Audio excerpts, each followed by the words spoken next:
Welcome back, everybody. If you're new, my name's Nicholas, and this is Investing Against the Grain. Well, today there is a new interview released between the Ford team and Sandy Munro. So they all came over, they delivered a lightning to Sandy Munro, and then him and Corey were able to have a conversation with Fields, with Linda, and with Jim Farley, of course. And so in today's video, I'm kind of going to go a little bit against what you might see a lot of other YouTubers talk about. I thought there's a lot of issues with the interview that I saw today. And my plan right now is to, attempt to be objective about it and try not to be too harsh of a critic. But I'm sorry. I've got to say the things on top of my mind. And this is literally why I believe that Tesla's in a class of their own. So with that said, if you want to watch this, if you want to see me kind of just get a little passionate and a little cutthroat when it comes to Ford, stick around. And if you want to help the channel out, hit the like button, hit the subscribe button, ring that bell. Let's get into it. All right, before we kick this off, go ahead, grab your drinks. I got a nice little Spanish Rioja red wine here. So if you guys want, partake, go for it, because this is gonna be interesting. All right, so I got my notes here, so we'll just talk about it as we go. So the interview starts off, and they arrive, all good, hi, hello, how are you, all that stuff, and then it transitions into them sitting down and starting off the conversation.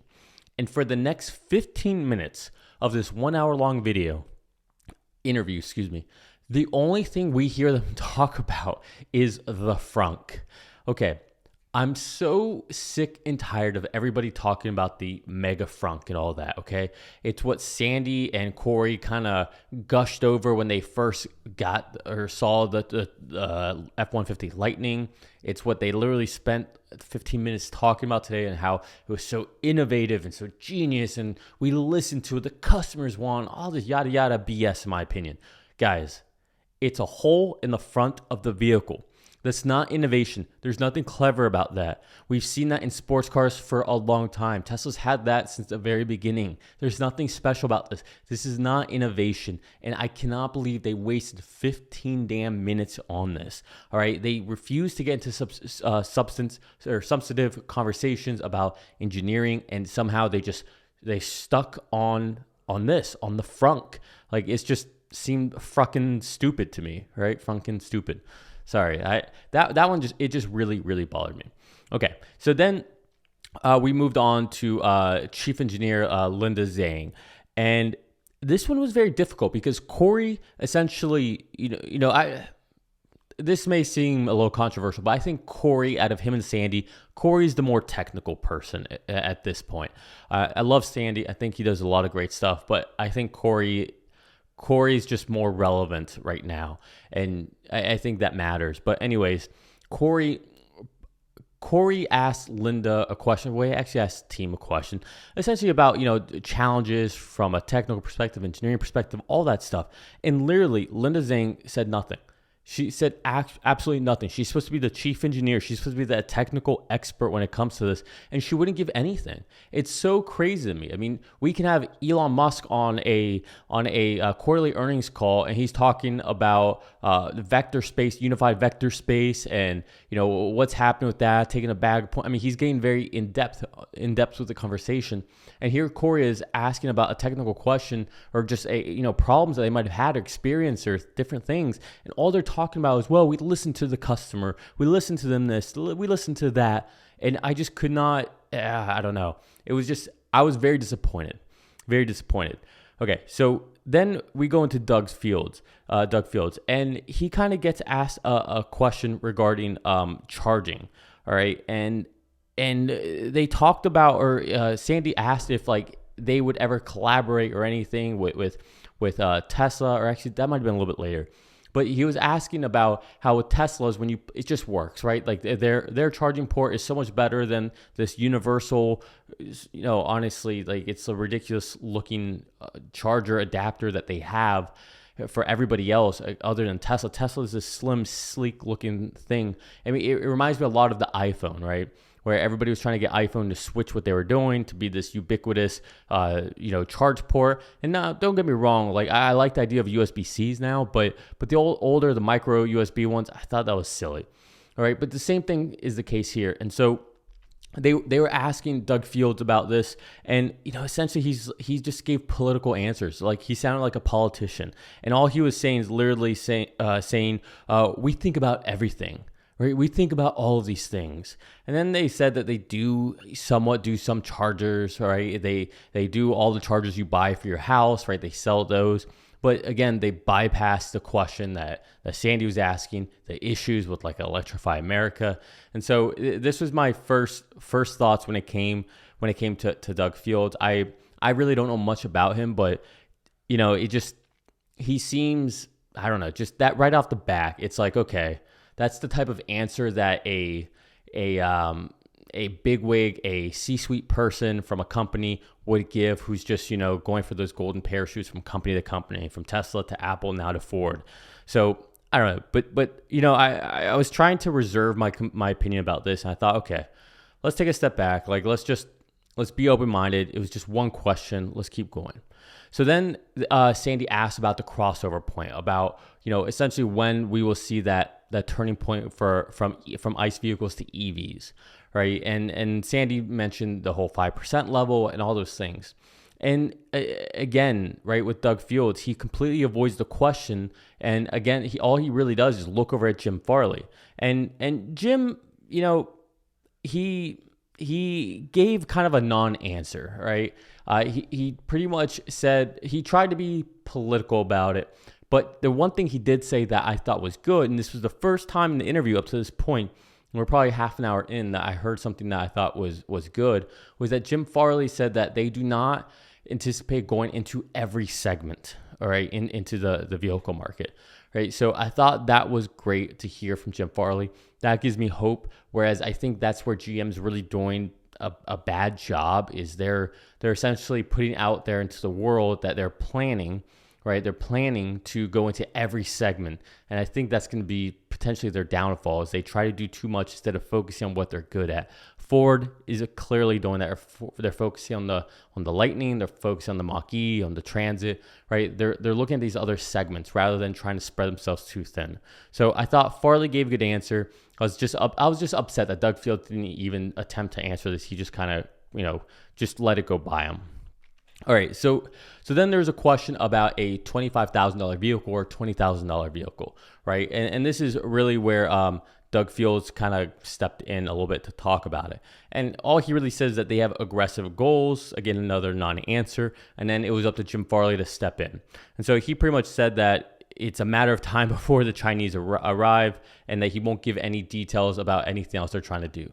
Again, this is what this interview was. It was just a very high level, 50,000 foot view, nothing really special, not talking about any actual issues that they had.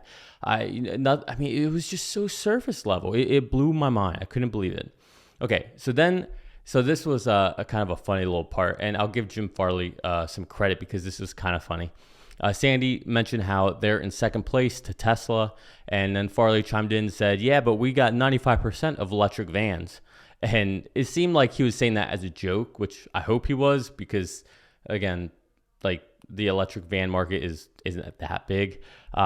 And Sandy was talking about how Tesla has 70% of the EV market in the States. So I think that was somewhat of a joke, but who knows? Okay, so then this is where things start to get a little more interesting. Sandy asked them, what keeps you up at night, right? What keeps you awake? And Farley said that, what keeps him up is essentially setting up the company to be able to scale to 2 million vehicles in 3.5 years. So he said 4 years, but now where we are halfway through 2022, he corrected himself to say 3.5 years. And he even admitted that this is aggressive, right? He mentioned how many vehicles they sold last year, which is about 4 million. And the fact that they're trying to go for 2 million electric vehicles in the next 3.5 years, that's fairly aggressive.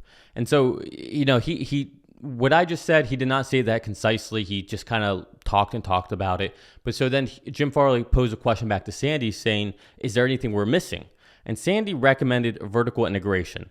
And then he said that you have a lot of union folks you're going to have to take care of, like all these problems that essentially you have, and you're going to have to vertically integrate. And so, Sandy, again, posed the question right back to Farley, like, what are your thoughts on that? Or what do you guys think about it? Are you guys vertically integrating, et cetera? And then Farley, interestingly enough, pawns it off to Doug Fields.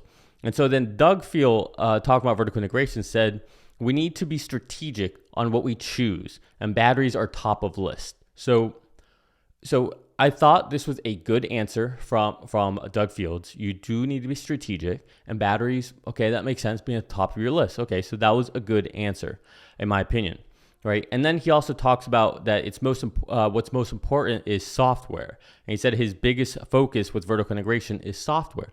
I thought this was a good answer as well, all right? So, Doug Fields, I thought this was a answer that kind of showed you a little bit about what Ford is trying to work on, where their initiatives are.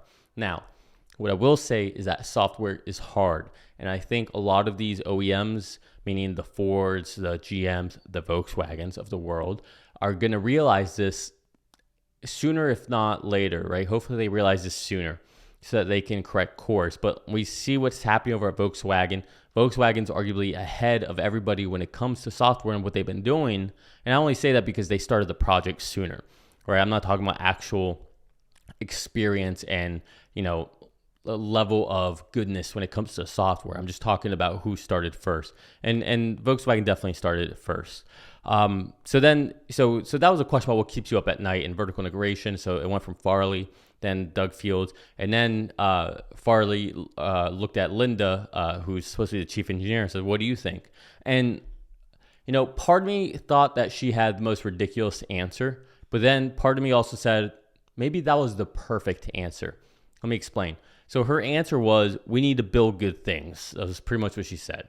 All right, yeah. Obviously, you need to build well-made vehicles and good quality.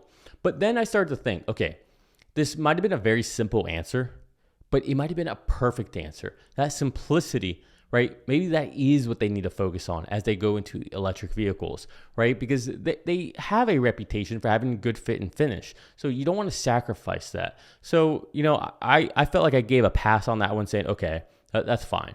But then this is where the whole conversation just kind of went off the rails for me. All right. And this is them. So they start off, right? They try to preface their next statements by saying, I know this sounds marketing-ish and all this stuff, but the F-150 Lightning really is built for tough. Right. And then they talk about how that the Lightning had to earn its shield to be Ford built tough, or, built Ford tough. They had to earn their shield, and they went on for that for a couple minutes. And I was like, this is the corniest thing I've ever heard. I thought it was just funny that they even brought this up. So then there was hope. There was hope that they would get more technical. And keep in mind, up to this point, Corey has only asked essentially one question. It was to Linda, the chief engineer, and that essentially was flat, right? And I think Corey kind of realized that, okay, maybe this isn't going to be the conversation that I had hoped to have. And so maybe I'll just kind of back off a little. I will say, it also kind of seemed like there were certain questions that were going to be off limits. Either that or Sandy and Corey just didn't think to ask these questions. So I don't know. Maybe they just weren't getting answers that they wanted. So they're like, okay, well, we're not going to keep poking because they're not going to answer us. But I guess that's why they are where they are, and I'm where I'm at here behind a screen for YouTube. I guess they were too, but because I wouldn't have let them off the hook. I'd be like, okay, can you get a little more specific? Can you give me more details? Well, what are you doing well, here's a perfect example. ADAS to level 4 projection. So this was Sandy's question. When do you think that you guys will get to level 4, et cetera? So Doug chimes in, right? Doug Fields, the guy they brought over from Apple, who was a Tesla, to essentially give them the Tesla-like abilities. And so he says that autonomy is important. Getting people time back is important. And then Farley goes off on a tangent about an anecdote, how he used to own a Prius, and then, he used to be able to ride in the HOV lane because he had a Prius, and he would get at least 5 minutes back in his day. And then he went to turn in the vehicle when he was doing a trade-in, and they offered him $5,000 more than what he was expecting because it had that HOV sticker. And so then he said, whoa, man, if people would pay $5,000 more for 5 minutes back, what would they do for 45 minutes, right? And that kind of was more or less it. I mean, Doug did talk a little more, saying that they have two efforts, saying that they have Argo, which essentially it's another company, and it's got a no steering wheel approach, right? They're trying to be an actual robo-taxi. That's how they're trying to go into the market. Think of them as like a Waymo or a Cruise, and then internally they're working on level 3. And he said, Doug said, you don't have to solve the whole problem to get people time back. So in other words, saying you don't have to have full level 4, or in other words, just real autonomous vehicle driving in order to make it valuable for people and get them time back in their day. We know that. We see that with Teslas already. But here is my point of contention. Sandy asked you a direct question. When do you think we'll get to level 4? Your answers were, we have this other company doing other stuff. We're working on L3, and that's it. There's no technical question. And honestly, I take issue with Sandy and Corey for not bringing this up. Well, what's your approach? What are your thoughts on LiDAR versus not LiDAR? Are you guys using neural nets? How are you doing these trainings? How are you going to get more data in? Are you going to take your current vehicle fleet and start putting the hardware in like Tesla does? These are important questions that weren't asked. Are you guys going to start building your own silicon? Are you guys housing all the data? Are you using some public cloud to take in the data? Right? What are you doing? What training are you doing? Or how are you going to label data? I mean, it goes on and on. So there's so many questions they could ask, but they didn't. So, I mean, you can tell, like I try not to get like this, emotive normally, but this is just ridiculous. You have these people there, and these people can't even go in depth on what they're talking about. Now, maybe they're just not doing it because they don't want to, reveal any top secret things that they're working on because Tesla or GM might copy them. But I would be more inclined to believe that they just don't know how to go that in depth on these conversations. This is the constant MBA problem that we hear Sandy always talk about. Okay, so then he mentioned how Elon and Tesla, Elon said that Tesla and Ford were the only ones not to go bankrupt. And Sandy said, that he thought maybe that was almost an olive branch for Ford and Tesla to do something together, to work together. And this was interesting. Not really sure what Jim Farley said here. You guys let me know down below what you think he said here, because I listened to it over and over. I even turned the captions on so I could see what it said, and it wasn't even sure. So he either said that he ever said, let me find it here. He either said that Tesla works too much. He says they work too much, or they are worth too much. So they work too much, or they are worth too much. Let's start with the latter. If you're going to sit there and say they are worth too much, that's a little weird for you as a CEO to talk about another company has too high of a market cap. That's odd. Now, if you said that they work too much, that's also really odd, right? Like, what kind of culture do you guys have there? Were you scared of work? How can you have, we're built for tough, but we're scared to work? Like, I don't understand. Maybe he said something else. I don't know. I couldn't make it out. You guys let me know. You guys watch it. You let me know. But either way, I don't think anything he said there was good. And then he goes on in a roundabout way of saying that we are unique. We are our own kind of market leaders. We're our own segment, yada, yada, yada. And essentially what he was saying is we don't want to be like Tesla. But at the same time, I call BS on that, because you sure are trying to do a lot of things like Tesla. You compare a lot to Tesla. You constantly use Tesla's name. Jim Farley, you decided to tweet about how Ford has all the battery supplies that they need for the next couple years on the day Tesla was delivering their earnings. So don't say all this. It's kind of a joke. Finally, last two things here. Sandy asked Jim Farley, who do you see as your competition? And Jim, he said, Chinese, he said the South Koreans, and then he said, yeah, Tesla's great too. But essentially just, them, no big deal about them. Let's, but the Chinese and the South Koreans, like, give me a break, man. Give me a break. Tesla is the world leader in electric vehicles. It's okay. Like, I know a lot of people like Jim Farley because he's given some kudos to Tesla and to Elon. But here's my beef with him. You cannot even admit that they are the leaders. You can't even admit that they're the main competition. This is weird to me. And the reason I take umbrage with this is because if this is the case, if you're going to BS us in front of Sandy Munro, in front of YouTube, in front of the world, then when do you get away from this marketing world that you live in?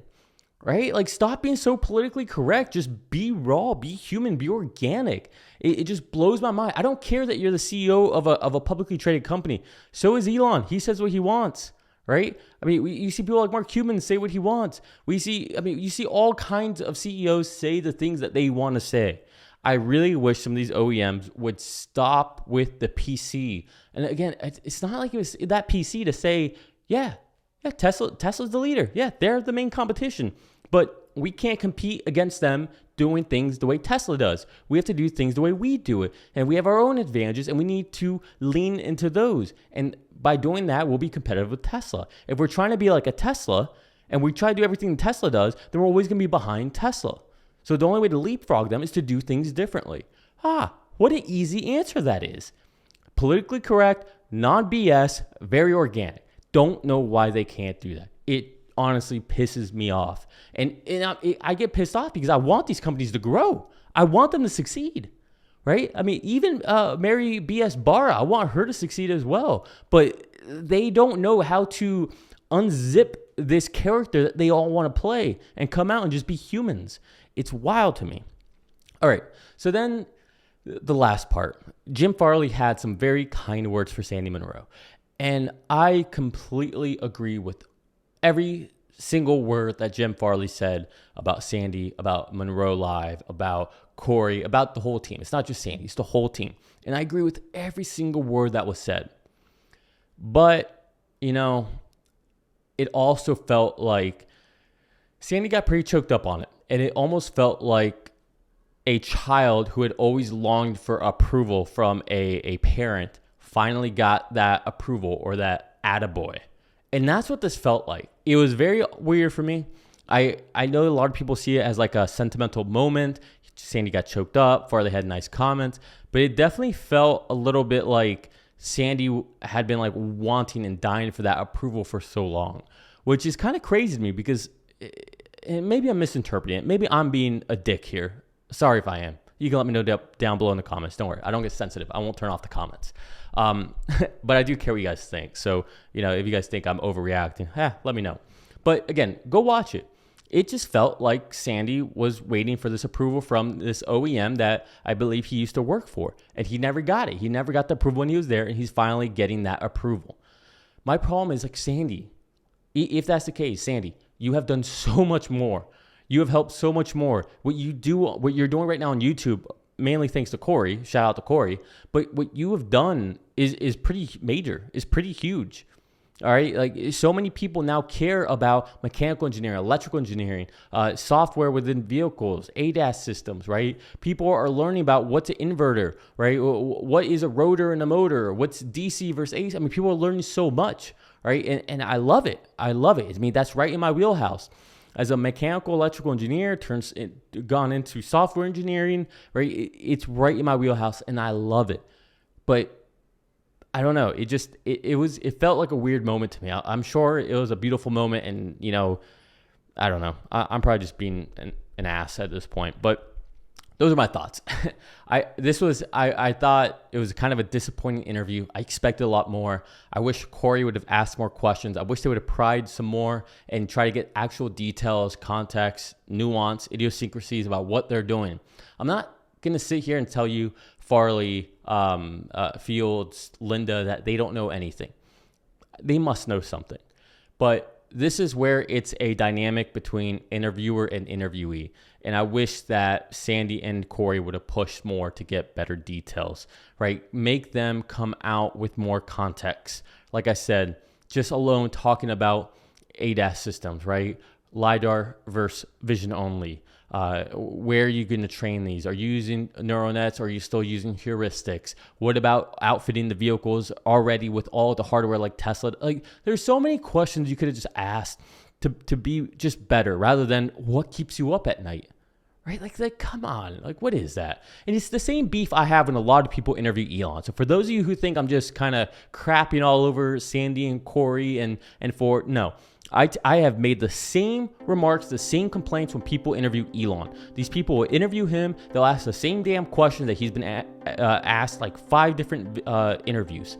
And this is why I thought the interview with Kilowatts and Silicon Valley Owners Club over in Austin, I thought those were great interviews because we got into more details than we ever had before. So, all right, hopefully, this isn't too controversial of a video. I hope you guys enjoyed my take. I'm curious to hear what you guys think.